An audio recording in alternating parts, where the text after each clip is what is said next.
साथियों की विषम परिस्थिति और आर्थिक हालातों के चलते यदि आप लोन डिफॉल्ट का शिकार हो गए तो आज का वीडियो आपके लिए बहुत महत्वपूर्ण है, क्योंकि सीधी बात नो बकवास पार्ट 6 सेक्शन 25 और 138 एनआई एक्ट के नोटिसों की पहचान कैसे करें।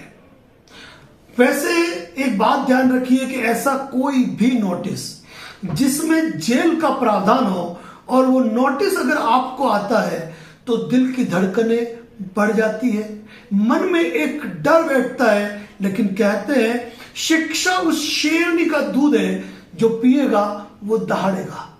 तो आज सेक्शन 25 और 138 एनआई एक्ट के नोटिस की वो महत्वपूर्ण बातें बताने जा रहा हूं, जो आप ध्यान से अगर सुन लेंगे ना तो यकीन मान के चलना कि सेक्शन 25 और 138 के नोटिस की आप पड़ताल करना सीख जाएंगे। सबसे पहले ये ध्यान रखिए कि किन विषम परिस्थिति और आर्थिक हालातों के चलते यदि हम लोन डिफॉल्ट का शिकार हो गए, हम लोन रीपे नहीं कर पा रहे हैं, तो हमारे खिलाफ सेक्शन 25 और 138 एनआई एक्ट की कार्रवाई होती है।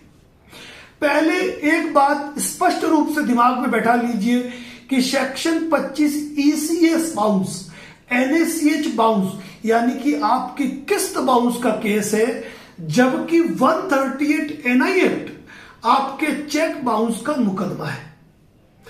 दोनों ही केसों की ट्रायल और नेचर बिल्कुल सेम है।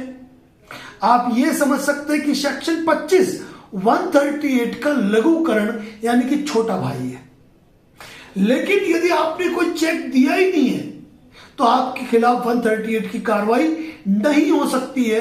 लेकिन यदि आपने चेक दिया है तो 138 भी होगा, और ईएमआई यदि आपकी बाउंस हो रही है तो सेक्शन 25 का केस भी हो सकता है। लेकिन यह भी ध्यान रख लीजिए कि जब आपको सेक्शन 25 का नोटिस आता है तो उसमें 138 भी लिखा होता है। इसका मतलब ये कतई न समझे कि ये 138 एनआई एक्ट का मुकदमा है, लेकिन section 25 read with 138 NI Act कहा जाता है, क्योंकि ट्रायल बिल्कुल उसके आधार पर चलती है। अब जिस नोटिस में जेल का डर हो, 2 साल तक के कारावास का प्रोविजन हो, तो वह नोटिस असली भी होते हैं और फर्जी भी होते हैं। रिकवरी गुंडे कह लो, रिकवरी एजेंट कह लो, जो पुलिस के नाम पर फोन कर सकते हैं, जो भारत सरकार के प्रतीक चिन्हों का इस्तेमाल करते हुए फर्जी नोटिस बना सकते हैं, जो आरबीआई का लेटर हेड यूज करते हुए नोटिस बना सकते हैं, वो उनके लिए सेक्शन 25 और 138 के नोटिस फर्जी बनाना कौन सी बड़ी बात है। इसीलिए आज हमको ये जानना जरूरी है कि सर सेक्शन 25 का असली नोटिस क्या होता है। तो ध्यान रखिए, सेक्शन 25 का नोटिस रजिस्टर्ड पोस्ट से आता है। पहली बात अपने दिमाग में ये बात डाल दीजिए। ये बात अलग है कि आप उस एड्रेस पे नहीं रहते हो और आपको मेल डाला है तो फिर आपको मेल का रिप्लाई भी देना चाहिए। अगर आपको ये विश्वास है कि आप उस एड्रेस पे नहीं रहते हैं और आपको व्हाट्सएप आया है, टेक्स्ट मैसेज लिंक आया है, तो आप रिप्लाई जरूर दीजिए। लेकिन यदि आप उसी एड्रेस पे रहते हैं जो आपके लोन अकाउंट में एड्रेस मेंशन है, तो यकीन मान के चलिए आपको रजिस्टर्ड पोस्ट से आया हुआ नोटिस ही लीगल होगा। दूसरी बात ये ध्यान रखिए कि 138 का नोटिस जब आता है तब वह एडवोकेट के लेटर हेड पे आता है, यानी कि उसमें एडवोकेट का नाम और एडवोकेट का पूरा एड्रेस लिखा होता है। साथ ही जिस कंपनी ने भेजा है उस कंपनी का नाम और एड्रेस आएगा।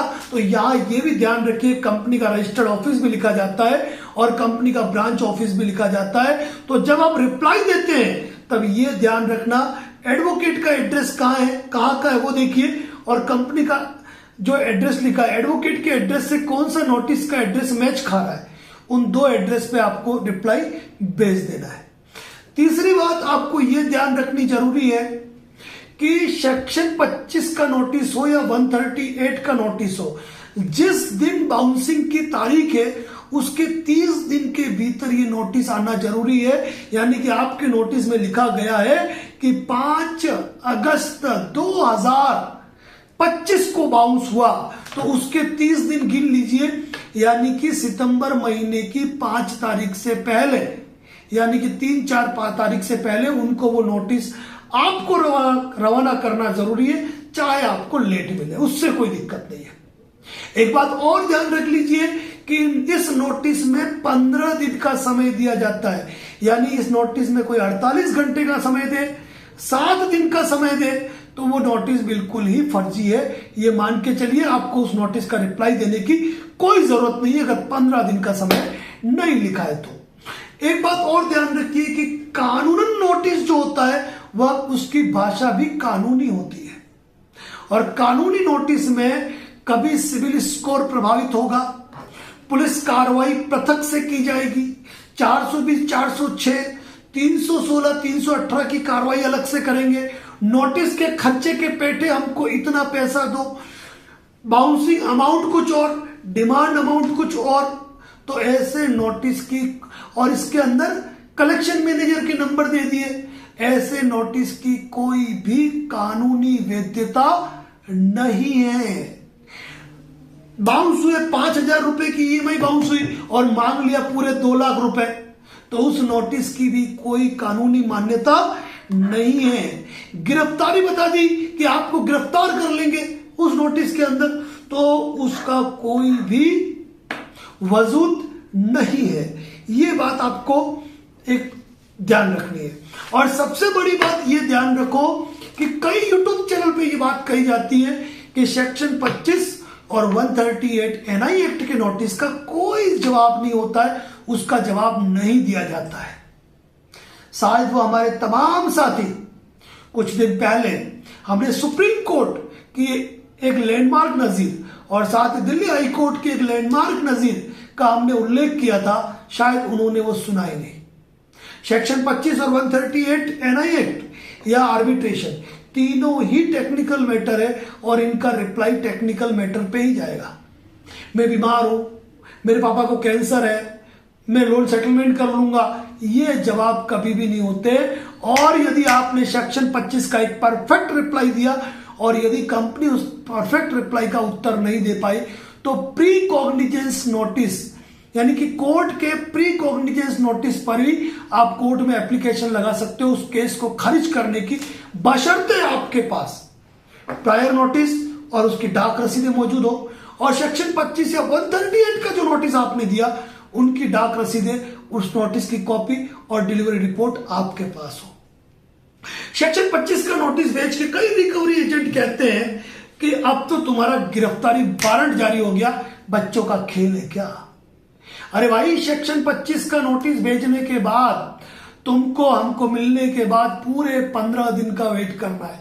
अगर 15 डेज के अंदर हम पेमेंट नहीं करते हैं तो आप कोर्ट में फाइल प्रेजेंट करेंगे, कोर्ट उनको प्री कॉग्निजेंस के लिए हमें BNSS 223 का नोटिस जारी करेगा। हम उस पे भी अपीयर नहीं हुए तो समन आएगा, समन पे अपीयर नहीं हुए बेलेबल वारंट आएगा। ये घर की खेती नहीं है कि कोर्ट हर किसी का वारंट भेज देगी, NBFC कंपनियों की कोर्ट नहीं है, ये बात मान के चलिए। और इस मैटर में कोई वकील, पुलिस आपको फोन करता है कि तुम्हारे खिलाफ ये केस हो गया, तुमको नोटिस आ गया, तुमने नोटिस का जवाब नहीं दिया, तुम्हारी गिरफ्तारी वारंट निकला है, वो टोटली रिकवरी के दल्ले हैं, जो फर्जी पुलिस और फर्जी रिकवरी एजेंट है, जिनका पोस्टमार्टम आप हमारे फेसबुक चैनल पर देखते ही होते हैं। साथियों, इसी प्रकार के बेबाक जानकारी, सीधी बात, नो बकवास के वीडियो आपको advocate Narendra Joshi YouTube channel और फेसबुक पेज पर देखने मिलते हैं। तो क्या राय है आपकी हमारे इस सीरीज के बारे में? क्या यह सीरीज बंद करनी चाहिए, या फिर आपका कोई टॉपिक है जिस पे आप चर्चा चाहते हो सीधी बात नो बकवास में, तो यूट्यूब के कमेंट बॉक्स में लिखना। मैं एक बात और कह रहा हूं, भले आप फेसबुक के कमेंट बॉक्स में लिखो, लेकिन यूट्यूब के कमेंट बॉक्स में यदि आप कोई भी सवाल लिखेंगे उस सवाल का जवाब जरूर आएगा। पिछले 6 दिन से चल रही सीधी बात नो बकवास में उम्मीद करता हूं कि आपको बेहतर जानकारियां मिली होगी। और एक बात कहूं, लोन डिफॉल्ट है ना, तो एक लीगल एक्सपर्ट रखो, क्योंकि कहा जाता है माई हेड़ा पूत जन जेडो राणा प्रताप नहीं रहे बांजड़ी मती गवानी नून, यानी एक परफेक्ट लीगल एक्सपर्ट आपके लिए काफी है। Thank you.